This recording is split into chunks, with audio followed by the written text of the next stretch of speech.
করার চেষ্টা করি, উৎসাহিত করার চেষ্টা করি, মানুষকে বলি যে না, এটা কখনোই করতে দেওয়া যায় না। এই শিশুকে আপনি কাজে লাগাবেন, এই শিশুর জীবনটাই হারিয়ে যাবে, তার ভবিষ্যৎ হারিয়ে যাবে। এবং সেক্ষেত্রে যেসব প্রণোদনা যেগুলো দেয়া হচ্ছে সেগুলোর সুযোগটা গ্রহণ করা। কারণ বর্তমান সময়ে আমরা দেখতে পাচ্ছি বেশ ভালো কিছু কার্যক্রম হাতে নেওয়া হয়েছে, যেমন শিশুর জন্য শিক্ষার বিনিময়ে খাদ্য কর্মসূচি নেওয়া হয়েছে। আমরা এটাকে খুব অ্যাপ্রিসিয়েট করি। এছাড়া ধরুন বাধ্যতামূলক প্রাথমিক শিক্ষা, বিনামূল্যে শিক্ষা সামগ্রী প্রদান, উপবৃত্তি প্রদান, এই বিষয়গুলোকে ধারাবাহিকভাবে যে নেওয়া হচ্ছে এটা কিন্তু আমরা খুব ভালোভাবে লক্ষ্য করছি। এবং আমরা চেষ্টা করি জাতীয় মানবাধিকার কমিশন থেকেও যাতে এগুলোর সাথে মিলে আমরা যাতে আরও কাজটা এগিয়ে নেওয়ার জন্য।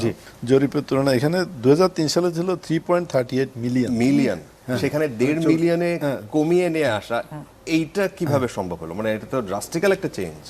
এটাই হয়েছে। এইটা ম্যাডাম 10 বছরে এটা সম্ভব হয়েছে। আপনি একটু যদি এই 10 বছরে এই পরিবর্তনটা কিভাবে সম্ভব হলো, কোন কোন সূচকে আপনারা চেষ্টা করে গেছেন?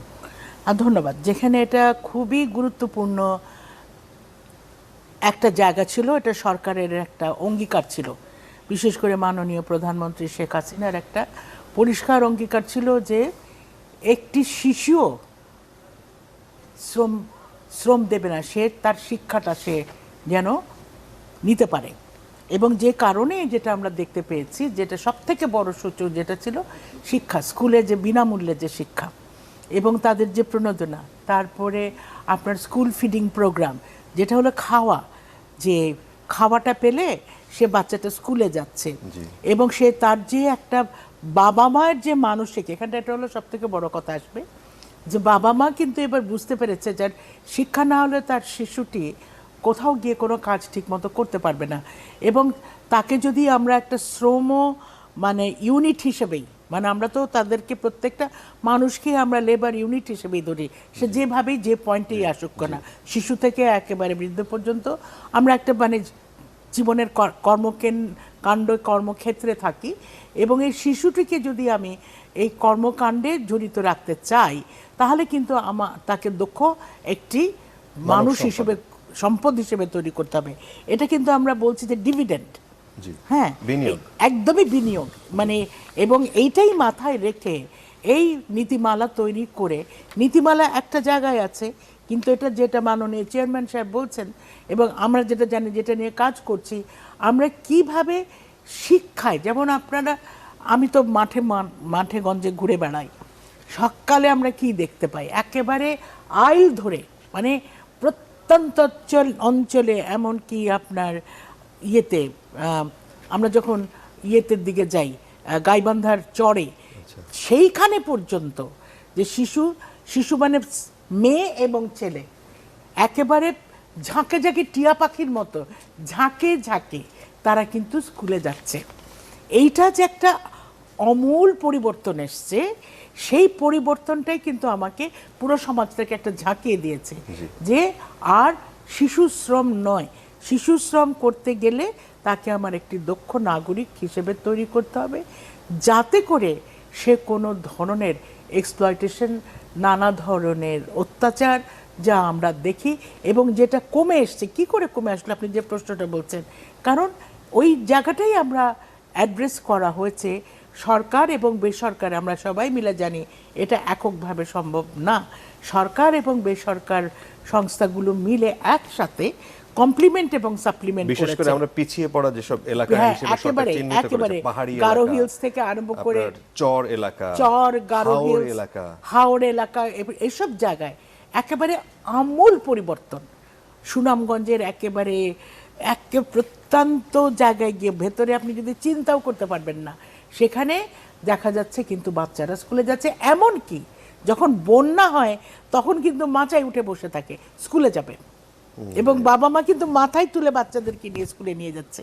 এটা একটা অভূতপূর্ব আমাদের একটা পরিবর্তন আমরা দেখতে পাচ্ছি। জনাব তৌফিকুল আরিফ, আপনার কাছে একটু আসতে চাই, মন্ত্রণালয় জিনিসটা কিভাবে দেখছে? এবং আমি এক শুরুতেই বলছিলাম যে আমি একটা জায়গায় পড়ছিলাম, আইএলওর একটা রিপোর্ট, সেটা যে 36 কোটির বেশি, 36 কোটি 60 লাখ তারা বলছিল যে সারা পৃথিবীতে এই শ্রম মানে শিশুরা শ্রমের সাথে জড়িত।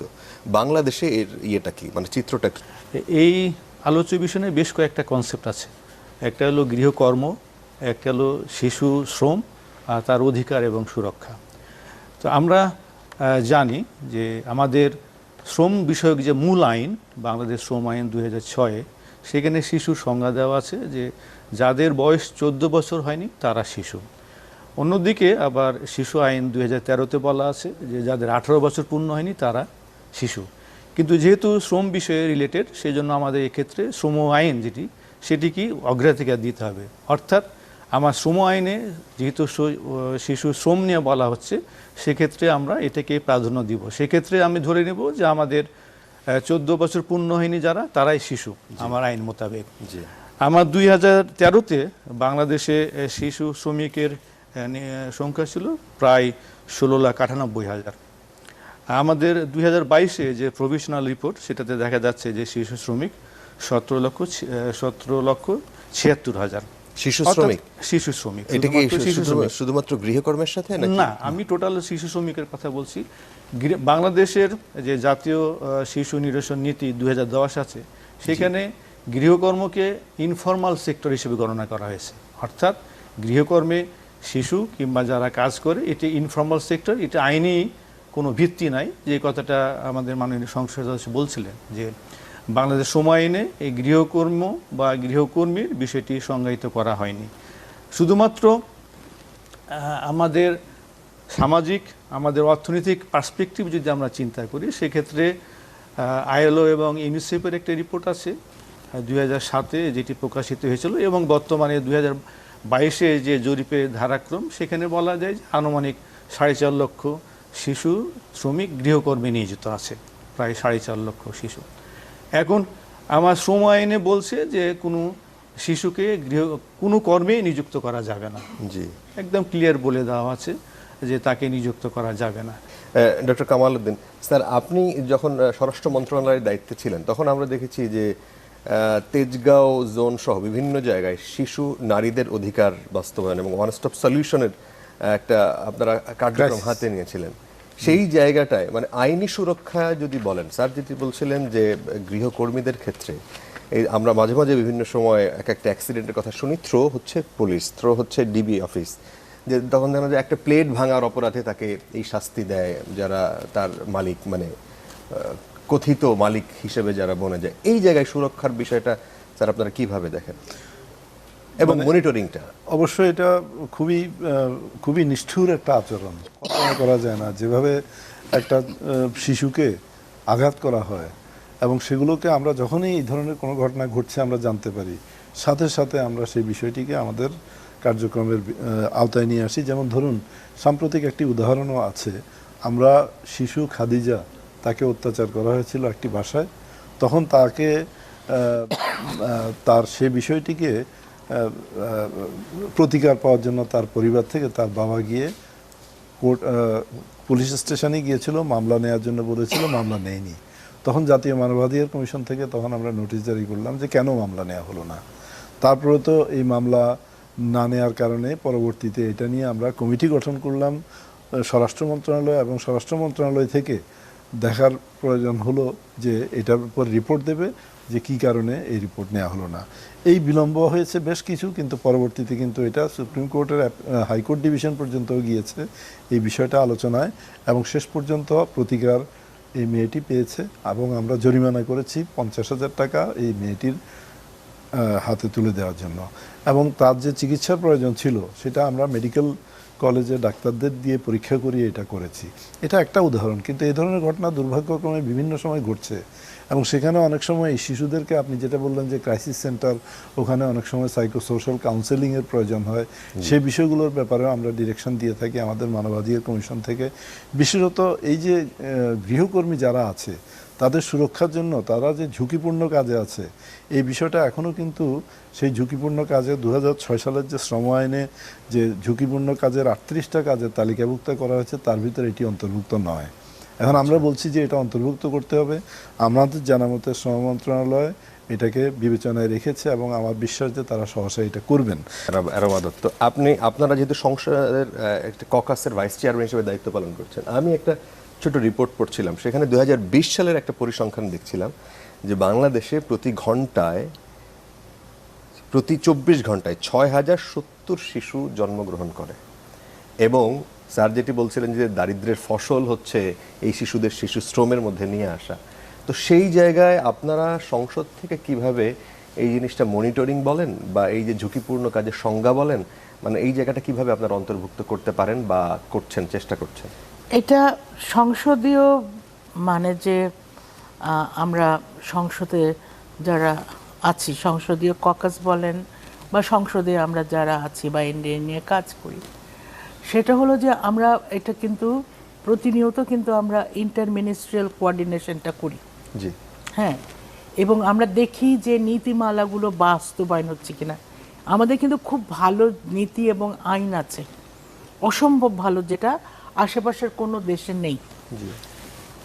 শিশু সুরক্ষার জন্যে আশেপাশে কোথাও নেই। কিন্তু কথাটা হলো যে আমার আইন আছে, আইনের প্রয়োগের জন্যে যে আমার সচেতনতাটা, সেই জায়গাটাকে আমরা মিস করি। এটা একটা সমাজ করতে পারে, Right. সমাজের প্রত্যেকটা মানুষ। এটা একলা আমরা যারা সংসদ সদস্য আছি এটা আমরা করতে পারি না। আমরা নীতি নির্ধারক, আমরা যেটা করতে পারি আমরা করি, যে জিনিসটা করি আইনি সুরক্ষা। আইনি সুরক্ষা। আমরা যেমন মহিলা মন্ত্রণালয়, মহিলা শিশু মন্ত্রণালয়, তারপরে আমরা শ্রম মন্ত্রণালয়, তারপরে আমরা সমাজ কল্যাণ মন্ত্রণালয়, আমরা বিশেষ করে আমরা হোম মিনিস্ট্রির সাথে, হ্যাঁ, এবং জুডিশিয়ারির সাথে, আমরা মন্ত্রণালয়গুলোর সাথে আমরা গভীর ইন্টারাকশন রাখি।